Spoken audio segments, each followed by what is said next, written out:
Good morning, friends. I hope everyone is doing well. I request everyone to watch my videos in a sequence for better understanding. In this video, we will discuss about Chomsky normal form. In shortcut, we can call it as also CNF. Now, what is this CNF? A context-free grammar. We already studied about a context-free grammar and how to do the simplification of context-free grammar. Now, a context-free grammar, in shortcut, we can write it as CFG. Context-free grammar is in CNF, means Chomsky normal form, if all production rules satisfy one of the following conditions.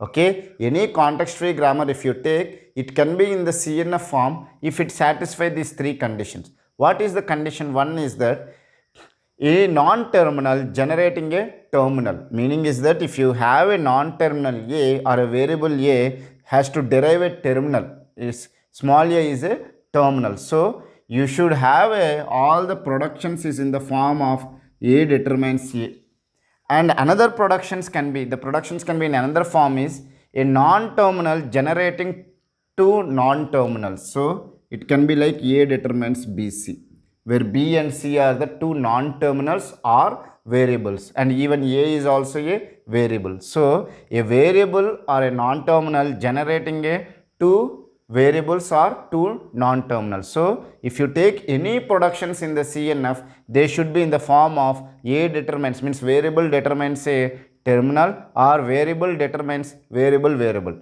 If s is a start symbol, let's take that s is a start symbol, if start symbol generates the epsilon, meaning is that if your start symbol is there, I think everyone know what is a start symbol for a grammar. Okay, if s is a start symbol, if it is generating epsilon, then it is okay. What is the meaning of that one? If s is the start symbol, if it generates epsilon, then meaning is that the given context free language itself is having epsilon, then we will not eliminate this epsilon. So if it is a start symbol, then it is allowed to have epsilon. Is it clear? So if you take any context free grammar, if it is in CNF, it should satisfy these properties. And in the next video, we will discuss how to convert a context-free grammar to a CNF. Don't worry, we will discuss it. Now, why should we use this CNF? We have already context-free grammar. We have discussed everything about the context-free grammar. Why should we study about the CNF? And why should we convert the CFG into CNF? All these things, why we should do. Now, remember these points. CNF produces the same language generated by CFG. What is meant by CFG? CFG is a grammar. Using a grammar, I can generate a language. So similarly, CNF is also a form of a grammar. Am I right? So CNF, if it is as it is a grammar, it is also produces some language. And CFG, context-free grammar, is also a grammar and also it generates the language. So what they are saying, both the grammars generate the same language. CNF produces the same language generated by the CFG. Is it clear? Now CNF is used as a pre-processing step for many algorithms for CYK membership algorithm, which is a membership algorithm, and bottom-up parsers. Now let me discuss what is this membership algorithm and what is the bottom-up parsers. This membership algorithm will be useful for us if I take any context-free grammar. I have taken a context-free grammar. Okay, now if I take a context-free grammar, the context-free grammar will generate a language. Am I right or wrong? Now if I take any string,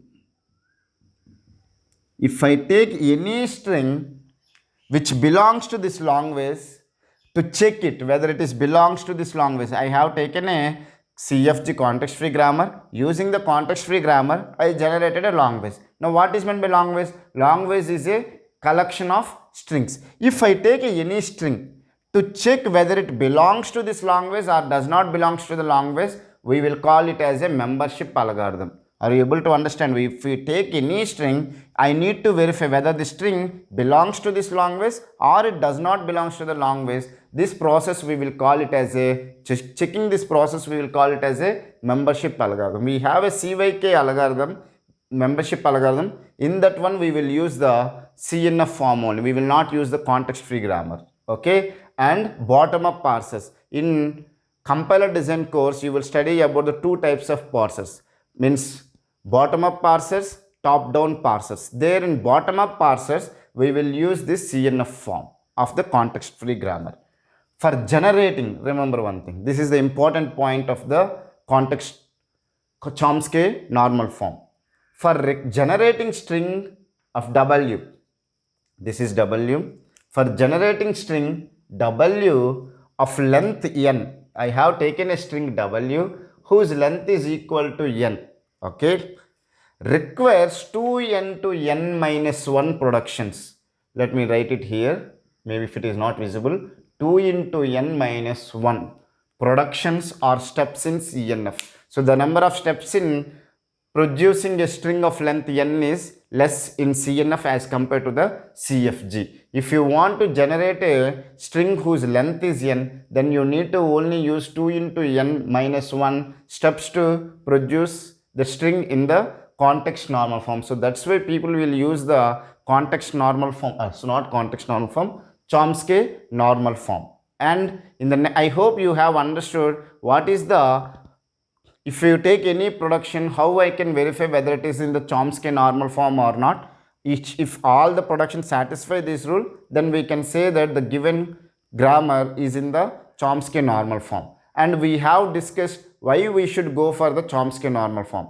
In the next video, I will discuss the steps in converting the given context free grammar into an equivalent Chomsky normal form. Okay, if you have any doubts related to this video, feel free to ask it in the comment section. I will clear your doubts in less than 24 hours. Thank you for watching my video. Have a nice day.